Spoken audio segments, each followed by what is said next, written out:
Hello दोस्तों, आज जो मैं टॉपिक स्टार्ट करने वाला हूँ उसका नाम है growth of current in LR circuit. LR circuit आपने वैसे तो ये 12th का भाग होगा जिसमें आप एलआर सर्किट, आरसी सर्किट या फिर आरएलसी सर्किट पढ़ोगे, ठीक है। परंतु ये बीएससी सेकेंड सेमेस्टर का एक बहुत ही इम्पोर्टेंट टॉपिक है जिस पर क्वेश्चन बहुत बनते हैं और इसका डेरिवेशन भी एग्जाम में पूछ लिया जाता है। और इसी के साथ साथ एक और इसी से संबंधित एक और टॉपिक है जिसका नाम है डीके ऑफ करंट। मतलब इसमें धारा का जो बढ़ाव है, ग्रोथ है, उसके बारे में अपन पढ़ेंगे, किस तरीके से वह बढ़ता है। और इसके बाद जो टॉपिक आएगा उसका नाम है डीके ऑफ करंट, मतलब कि जो धारा का घटाव है वो किस तरीके से होगा, उसका वैल्यू कैसे फाइंड आउट करेंगे, उसका फंक्शन क्या होगा, वो उसके बारे में बताता है। परंतु अगर आप इस टॉपिक को अच्छे से समझ लोगे तो वो टॉपिक आप अपने आप समझ जाओगे, उसको कराने की ज़रूरत नहीं होगी। थोड़ा सा मैं कुछ उसमें हिंट दूंगा, उसके बाद आप अपने आप कर लोगे, ठीक है। लेकिन इस टॉपिक को बेहतर तरीके से समझाने के लिए मैंने कुछ वो भाग लिए हैं जो 12th में आपने पढ़ रखे हैं, ताकि मैं आपको अच्छे से समझा सकूँ। एक बात और, मैंने 11th का बैच भी स्टार्ट कर दिया है जिसमें मैं यूनिट एंड डायमेंशन के 2 लेक्चर प्रोवाइड कर चुका हूँ, ठीक है। तो आशा करूँगा आप उनको भी देखें। सबसे पहले बात करते हैं मैग्नेटिक फ्लक्स के बारे में। मैग्नेटिक फ्लक्स क्या होता है? तो किसी चुंबकीय क्षेत्र में कोई पृष्ठ रखा हो और उस पृष्ठ के अभिलंबोत गुजरने वाली चुंबकीय बल रेखाओं की संख्या को अपन चुंबकीय फ्लक्स बोलते हैं। जैसे मान लीजिए अगर ये लाइंस है, मैग्नेटिक फील्ड लाइंस है। अब मैग्नेटिक फील्ड लाइंस क्या है, तो इसके लिए आप अगर मैं सभी बताने लगूंगा तो पीछे जाते ही रह जाऊंगा, ठीक है। तो आप मैं शॉर्ट वीडियो वैसे बनाया हूँ जिस तरीके से मैग्नेटिक फील्ड लाइंस होती हैं, जस्ट लाइक दैट उसी तरीके से विद्युत मतलब इलेक्ट्रिक फील्ड लाइंस भी होती हैं। थोड़ा सा ही डिफरेंस है उनमें, तो आप उनको देख लो, शॉर्ट वीडियो में ही मैंने डाला है। तो देखो, ये जो मैग्नेटिक फील्ड लाइंस हैं, इनके अगर लंबवत कोई पृष्ठ है, अगर इनके लंबवत कोई पृष्ठ है, तो इस पृष्ठ से होकर जितनी लाइंस गुजर रही होंगी उन लाइंस को आप गिन लो, तो जो उसका माप होगा ना वही फ्लक्स कहलाता है। मतलब अगर मैं इस पृष्ठ का फ्लक्स बोलूं तो फाई बी, क्योंकि मैग्नेटिक फ्लक्स है तो बी लिख रहा हूं, अगर इलेक्ट्रिक फ्लक्स होता तो ई लिखता। तो यहाँ पर हो जाएगा 1 2 3 4 5, तो 5 हो गया फ्लक्स, मैग्नेटिक फ्लक्स यहाँ पर 5 है। परंतु अगर यह किसी कोण पर उपस्थित हो, इन लाइन्स की से अगर किसी एंगल पर उपस्थित हो, जैसे मान लीजिए ऐसे करके कुछ इस तरीके से, तो ये रही मैग्नेटिक फील्ड लाइंस, और इससे कुछ एंगल बनाते हुए ये एरिया वेक्टर ऐसे रहा और ये थीटा। तो उस अवस्था में जो मैग्नेटिक फ्लक्स होगा, जो चुंबकीय फ्लक्स होगा, वो उसके चुंबकीय क्षेत्र के अनुक्रमानुपाती तथा उस पृष्ठ का जो एरिया वेक्टर होगा उसके अनुक्रमानुपाती होता है। डॉट प्रोडक्ट एक तरीके से आप बोल सकते हैं, तो डॉट प्रोडक्ट के अनुक्रमानुपाती होता है। तो जब डॉट प्रोडक्ट हटाते हैं तो बी ए कॉस थीटा होता है। तो ये रहा मैग्नेटिक फ्लक्स। अब और भी बातें हैं मैग्नेटिक फ्लक्स में, अगर आप चाहोगे तो मैं बना दूंगा, परंतु उस पर पूरा लेक्चर जाएगा। लेकिन हमारा टॉपिक ये है ही नहीं, हमें तो इसको समझना है, तो जितनी आवश्यकता है मैं उतना ही ले रहा हूँ। अच्छा, आगे जो आता है वो है प्रेरित विद्युत वाहक बल। तो प्रेरित विद्युत वाहक बल क्या कहता है कि प्रेरित विद्युत वाहक बल कहता है कि किसी परिपथ में अगर हम लोग क्या करें कि उसके फ्लक्स में परिवर्तन करें। अगर किसी परिपथ, जैसे मैं अगर बनाऊं तो जैसे यहाँ पर मैंने बनाया है, ये मैंने एक कॉइल लिया है, कॉइल, कुंडली।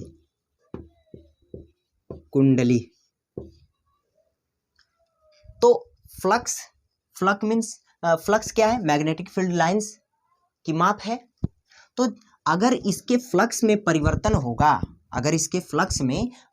होगा, तो इस परिपथ में एक ईएमएफ जनरेट हो जाएगा, ईएमएफ, जिसको हम लोग प्रेरित विद्युत वाहक बल बोलेंगे, क्यों? क्योंकि वो किसी और के कारण उत्पन्न होता है। जैसे मान लीजिए अगर ऐसे ये है, ठीक है, तो जैसे जैसे इसके मैग्नेटिक फ्लक्स में चेंज आएगा उसमें एक विद्युत वाहक बल उत्पन्न होगा जिसको हम लोग प्रेरित विद्युत वाहक बल कहते हैं।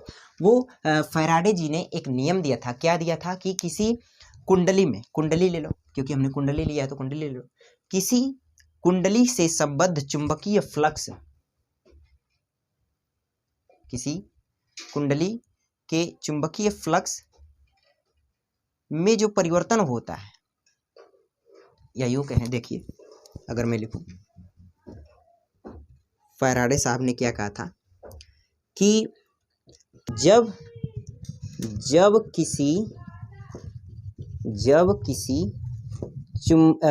किसी परिपथ से संबद्ध चुंबकीय फ्लक्स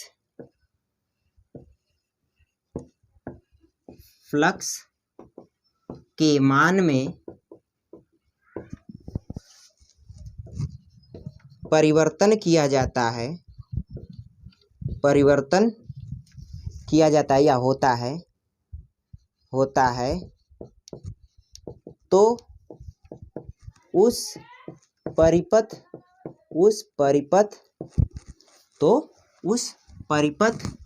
में एक विद्युत वाहक बल उत्पन्न हो जाता है। एक विद्युत वाहक बल, अगर आपको नहीं दिख रहा होगा तो मैं बोल भी रहा हूं, साथ में आप लिख लीजिएगा। एक विद्युत वाहक बल उत्पन्न हो जाता है जिसे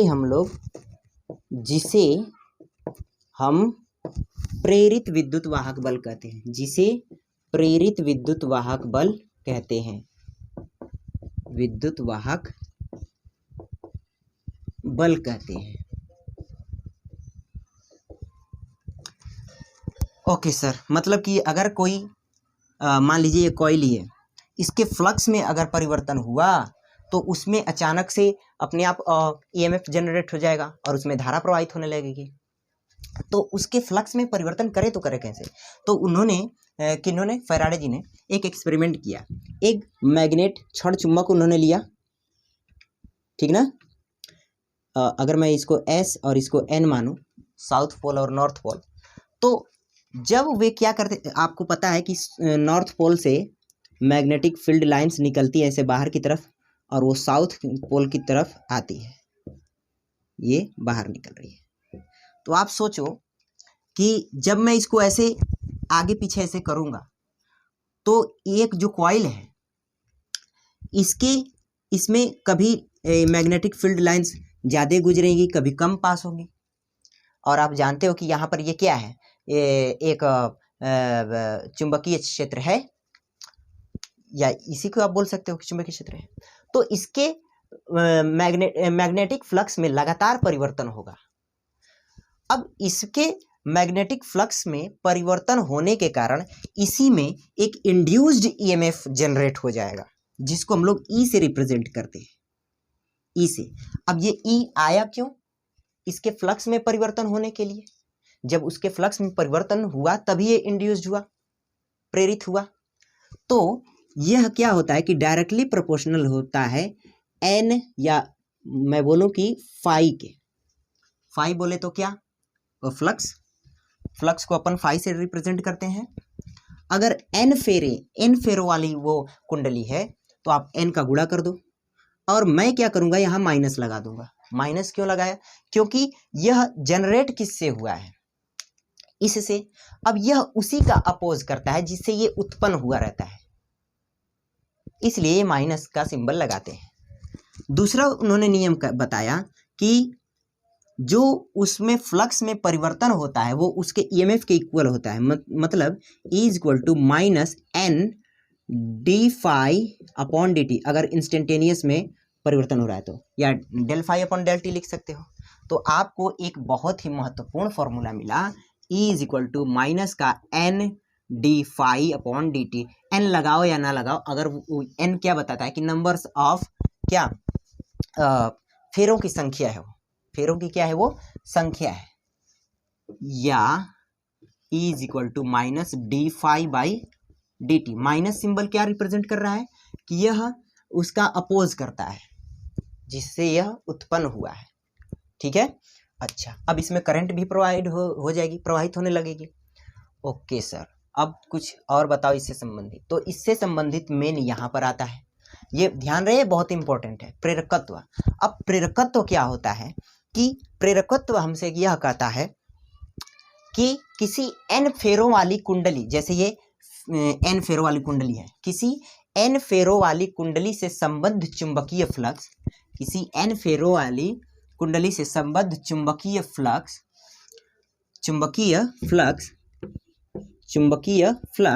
किसी एन फेरों वाली कुंडली से संबद्ध चुंबकीय फ्लक्स उस कुंडली में बहने वाली धारा के अनुक्रमानुपाती होता है। अनुक्रमानुपाती होता है किसके? उसमें बहने वाली धारा के। अब जब हम लोग ये प्रोपोर्शनल का साइन हटाते हैं तो एक कांस्टेंट आता है जिसको अपन बोलते हैं एल आई, और इसी एल को आप क्या बोलते हो? स्वप्रेरण गुणांक अथवा स्वप्रेरकत्व। तो इस एल की वैल्यू क्या आई? ध्यान दीजिएगा, मैं मिटा रहा हूँ और यहीं पर आप देखे रहो क्योंकि बहुत ही इंपॉर्टेंट है ये समझ गए तो सब समझ गए। तो देखो, स्वप्रेरकत्व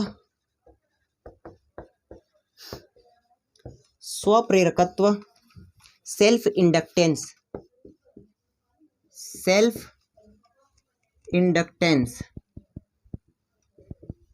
ठीक है, ये कहता है कि किसी कुंडली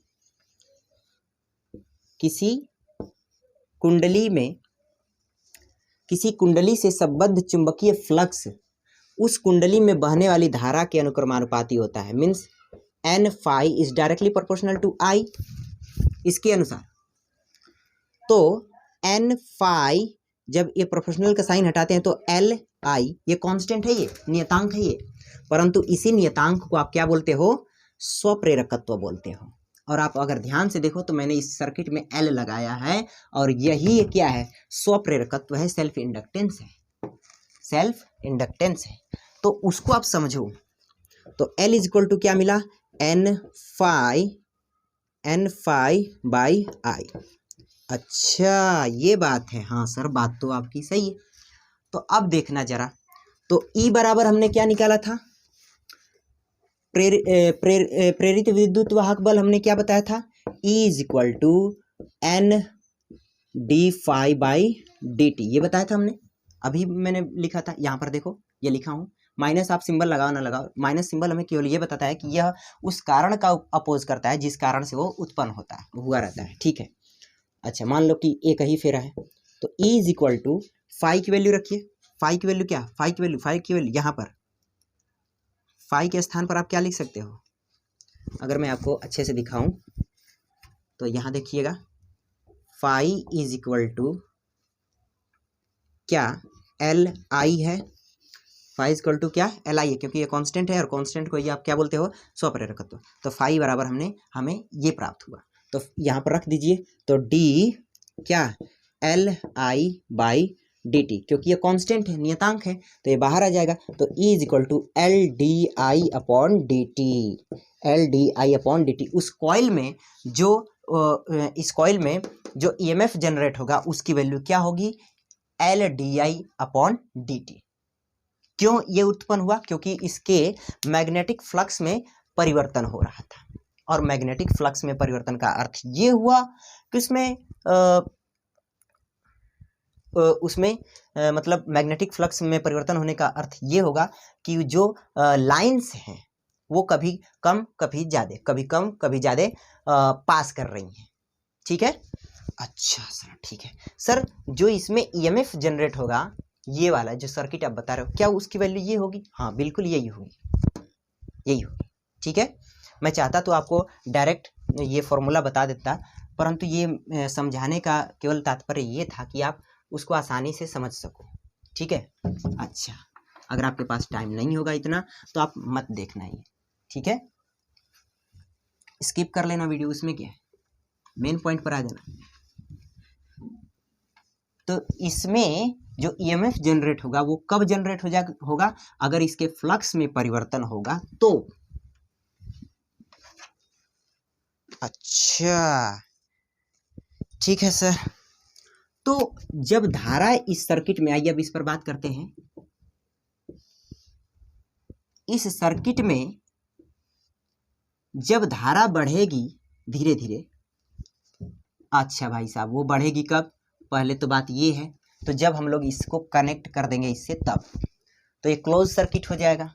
तो जैसे जैसे धारा बढ़ेगी क्या वो धीरे धीरे उसका मान बढ़ रहा है, मतलब धारा के मान में परिवर्तन हो रहा है, तो उसमें परिवर्तन होने के कारण इसके फ्लक्स में परिवर्तन होने लगेगा, क्योंकि उसके मैग्नेटिक फ्लक्स में चेंज आएगा, और मैग्नेटिक फ्लक्स में चेंज आएगा तो प्रेरित विद्युत वाहक बल उत्पन्न होगा, जिसकी वजह से यहाँ पर क्या इंड्यूस्ड हो जाएगा, ईएमएफ।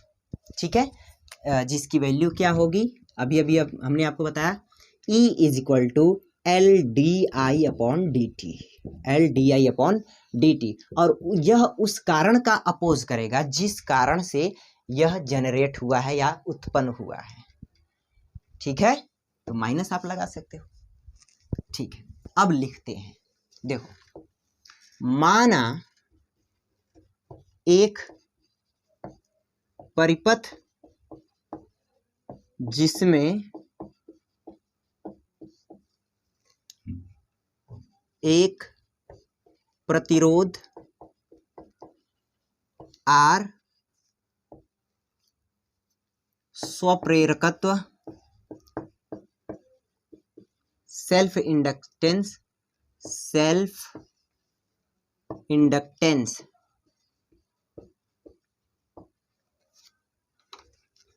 L, ये इधर जा रहा है यार, सेल्फ इंडक्टेंस आप इसकी मीनिंग लिख लीजिएगा, L है, तथा अब मैं वो पूरा लिखूंगा नहीं, क्योंकि आपको पता है कि इसका मान, जो धारा का मान है वो धीरे धीरे बढ़ेगा, एक अचानक से नहीं बढ़ेगा। ठीक है, क्योंकि ये अपोज कर रहा है। तथा एक ईएमएफ नियत ईएमएफ बोलिएगा, नियत ईएमएफ ई है, तब ओम के नियमानुसार, ओम के नियम से, ओम का नियम क्या कहता है कि कुल पोटेंशियल मतलब total potential is equal to I into R equivalent, है ना। तो आप देखो ये और ये इसकी वजह से जो धारा उत्पन्न हुई है, और ये जो धारा के मान में धीरे धीरे जो वृद्धि हो रही है, उस वृद्धि के कारण इसमें भी ईएमएफ जनरेट होगा। तो टोटल ईएमएफ हमें लिखने की आवश्यकता है। तो टोटल ईएमएफ क्या होगा कि ई, एक तो ये बैटरी का था और दूसरा माइनस के साथ, क्योंकि ये अपोज कर रहा था, तो minus LDI upon dt is equal to क्या, I इंटू आर होगा, बिल्कुल होगा। अच्छा सर आगे बताओ, भाई कट तो नहीं गया है ना, हाँ चल रहा है, थैंक यू। तो इसको मैं इधर ला रहा हूँ, I इंटू आर, ठीक है, और इसको उधर भेजा तो LDI अपॉन dt। ठीक है, मैं यहाँ पर लिख रहा हूँ इसको, तो ध्यान से देखिए, मैं ये पूरा मैं यहाँ नीचे ला रहा हूँ और t को इधर भेज रहा हूँ। ठीक है, तो ये हुआ dt is equal to LDI upon E minus I R, E minus I R. Okay, दोनों पक्षों का समाकलन करने पर,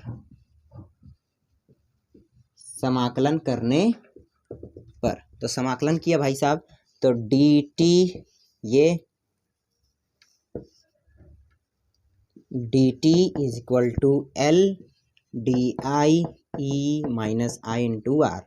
ये भाई साहब हमने समाकलन किया, तो दिस इम्प्लाइज ये t हो जाएगा इज इक्वल टू L, और आप जब इसको t मानोगे तो ये बाहर निकल कर आएगा माइनस r। ठीक है, और log ये E minus I R plus का C, इंटीग्रेट आप देख लीजिएगा, इतना आएगा।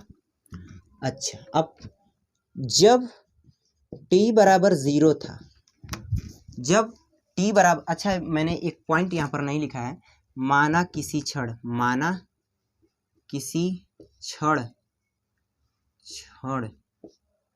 t पर धारा I है। जब t बराबर 0 होगा तो उसमें करंट भी 0 फ्लो होगी, क्योंकि टाइम का मापन तब हम लोग कर रहे हैं जब धारा प्रवाहित हो रही है। तो t बराबर 0 तो करंट भी उसमें क्या हो गया, 0।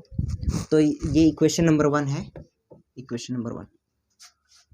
तब इसमें रखिए तो 0 L minus L by R log E, धारा की वैल्यू रखा तो माइनस का 0 प्लस का C, तो C इज इक्वल टू मिलेगा आपको R बाई L, या यूँ कहें L by R log E।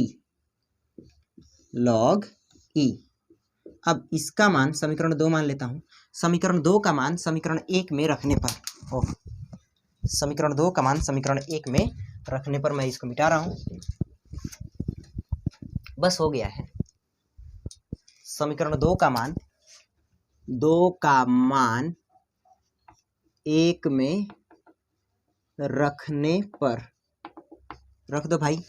तो समीकरण 1 क्या है, t is equal to minus का L by R log E minus I into R plus का C था, तो C की वैल्यू ये निकली, तो t is equal to minus L by R log of E minus I R plus का log of L by R log E। Clear? अच्छा sir, ठीक है सर। अब अगर आप ध्यान से देखोगे, थोड़ा सा सिंप्लीफाई ही कर रहा हूँ, तो माइनस L बाई आर को हम लोग कॉमन ले लेंगे, तो यहाँ से ये माइनस हो जाएगा, क्योंकि लॉग, चलो लिख ही देता हूँ भाई, माइनस का लॉग E ये होगा। अब प्रॉपर्टी आपको पता है क्या लॉग वाला, कि log m minus log n क्या होता है, log m upon log n, sorry log m upon n, तो माइनस का L बाई आर लॉग, क्या लिख सकता हूँ, E minus I R by E, और अच्छे से अगर मैं लिखूँ तो माइनस का L बाई आर लॉग क्या 1 minus I R by E लिख सकता हूँ क्या, बिल्कुल लिख सकता हूँ। अच्छा, अब ध्यान दें कि लॉग को हटाना है हमें, तो क्या करूँ, इसको इधर भेजता हूँ, तो आर टी बाई एल हो जाएगा, और ये L माइनस में है, इसको माइनस दे दिया, L is equal to log 1 minus I R by E, ये है। अच्छा ठीक है सर। अब ध्यान से समझिए, आपको एक बात याद रहनी चाहिए कि log of x is equal to, मान लीजिए कि y है, तो इसको आप लिख सकते हो x is equal to e to the power y। अरे सही है क्या, तो इसी का मैं यूज़ कर रहा हूँ। तो यहाँ से देखिए, तो इसको क्या मैं लिख सकता हूँ कि E to the power minus R T by L, ठीक है, minus R T by L, that is equal to 1 minus I into R by E, ठीक है। अच्छा, और बेहतर से लिखें तो इसको मैं इधर ले रहा हूँ, इसको उधर ले रहा हूँ, तो I into R by E, that is 1 minus E R T by L, ठीक है। अच्छा सर, ठीक तो है। तो I इज इक्वल टू, इसको इधर भेजा, इसको इधर भेजा, तो E by R 1 minus e minus R T by L. अब जो ये E है, ये E तो मैक्सिमम है, तो मैक्सिमम करंट भी यहाँ पर फ्लो होगी, मैक्सिमम करंट। तो I मैक्सिमम करंट को मैं I नॉट मान लेता हूँ, अधिकतम धारा है ना, is equal to E by R. तो यहाँ पर रख दीजिए, तो I is equal to I not 1 minus E R T by L, ये है आपका ग्रोथ ऑफ करंट का इक्वेशन। अब किस दर से वह बढ़ रहा है धारा का मान, वो अपन फाइंड करते हैं। तो बस इसी का डिफरेंशिएट कर दीजिए। इसको इक्वेशन नंबर 3 में दे रहा हूं। डिफरेंशिएट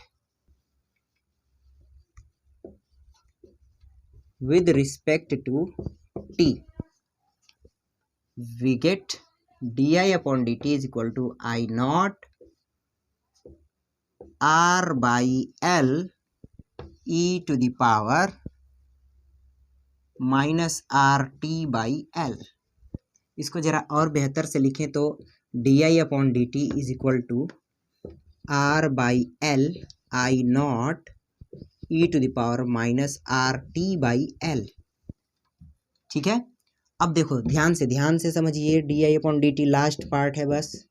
इसको आप क्या लिख सकते हो, इसको आप लिख सकते हो I naught E to the power minus R T by L, और इसको हमने लिख दिया L by R. L by R लिख सकते हैं भाई, ये ऊपर जाएगा फिर यहाँ पर आएगा, बात तो एक ही है ना ये। लेकिन इसकी वैल्यू क्या हमें मिली, इसकी वैल्यू, तो इसकी वैल्यू जरा देखिएगा क्या मिलेगी। I is equal to I naught, इसको अंदर लेकर जा रहा हूँ, minus I naught E to the power minus R T by L. अब इसको जब मैं इधर भेजूंगा तो I naught into E to the power R T by L is equal to क्या, भाई साहब आई नॉट माइनस आई मिलेगा।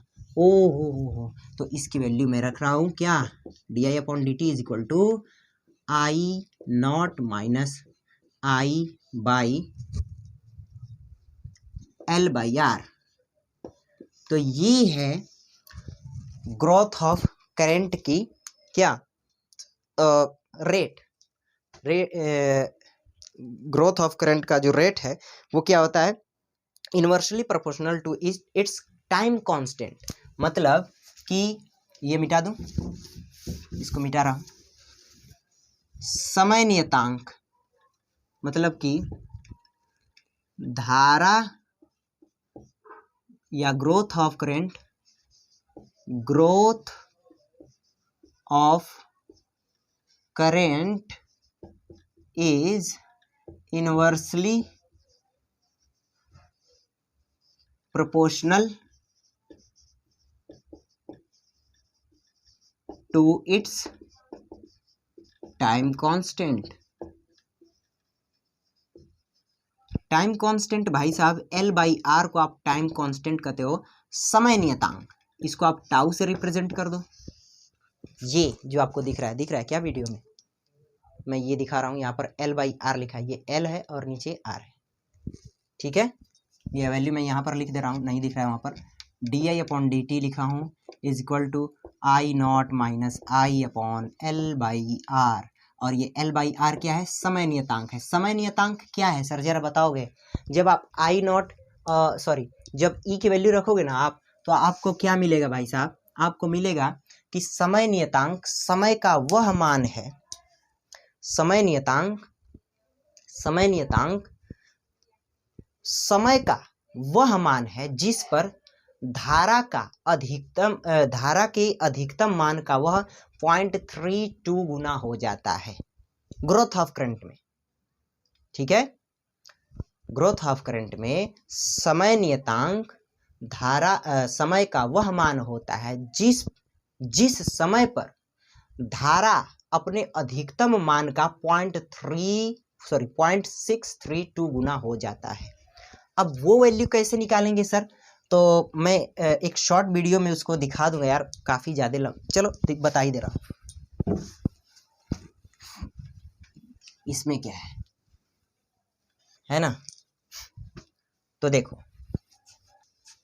Bye the help of put t is equal to 0 in equation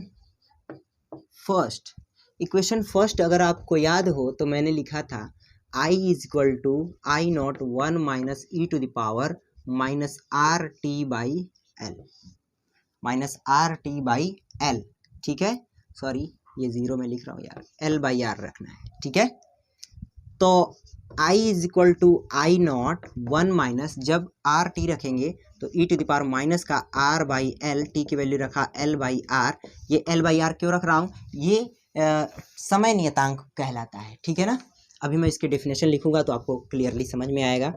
I not, ये 1 minus E to the power minus 1 होगा, ठीक है। और इसको और सॉल्व करेंगे तो ये 1 माइनस 1 बाई ई, थोड़ा सा और सिंप्लीफाई किया तो ये ई माइनस 1 बाई ई। अच्छा, ई की वैल्यू क्या होती है, ई की वैल्यू होती है 2.718 माइनस 1 अपॉन 2.718। तो घटाएंगे आप तो होगा आई नॉट 1.718 बाई 2.718। जब इसको आप सिंप्लीफाई करोगे तो जो वैल्यू आएगी वो आएगी 0.632 आई, ठीक है। तो हमें इससे क्या मिला कि ये जो L बाई आर था इसी की वजह से आया, ये हमने रखा।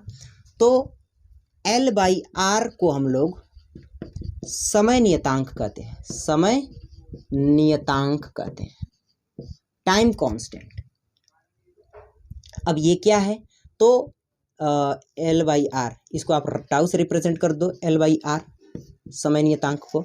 तो समय नियतांक समय का वह मान होता है जो जिस पर धारा का मान धारा के अधिकतम मान का 0.632 गुना हो जाता है, 0.632 गुना हो जाता है अधिकतम धारा का।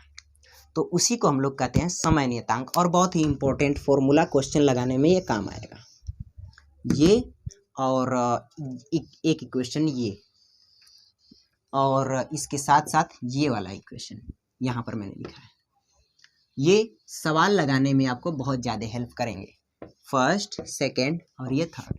तो ये रहा इसका growth of current in RL circuit या LR सर्किट।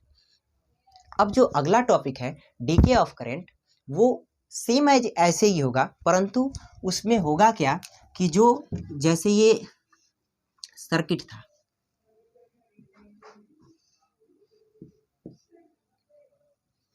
ठीक है, थोड़ा सा हिंट दे रहा हूं। तो उसमें क्योंकि करंट डीके हो रहा है, घट रहा है, तो पहले वो उसमें कनेक्ट रहेगा। अब हम लोग उसको डिसकनेक्ट करेंगे तो उसके धारा धीरे धीरे घटना शुरू होगी, क्योंकि अचानक से तो वो घटेगी नहीं, तो धीरे धीरे से घटेगी। तो ये जो ई होगा वो ज़ीरो हो जाएगा, परंतु इसका जो ईएमएफ होगा वो ज़ीरो नहीं होगा। क्यों सर? क्योंकि धारा अगर घट रही है तो तब भी तो इसके फ्लक्स में चेंज आ रहा है, ठीक है। तो ये ज़ीरो नहीं रहेगा, क्योंकि तभी उसमें इंड्यूस्ड ईएमएफ उत्पन्न होगा, प्रोड्यूस्ड होगा, परंतु ये ज़ीरो हो जाएगा। इसलिए जो इक्वेशन आएगा ओम के नियमानुसार वो आएगा 0 minus L D I upon D T, that is I into R. अब इतना हिंट दे दिया, बाकी सब प्रोसेस वही है, बाकी सब प्रोसेस वही है। बस इसमें इंपॉर्टेंट क्या था सेकंड वाले डीके ऑफ करंट में, वो ये इक्वेशन था, ठीक है। आशा करता हूँ कि आपको ये टॉपिक बहुत ही अच्छे से समझ में आया होगा। अगले लेक्चर में मैं इस पर बेस्ड क्वेश्चन लाऊंगा, ठीक है, और काफ़ी मज़ेदार क्वेश्चंस होंगे। धन्यवाद।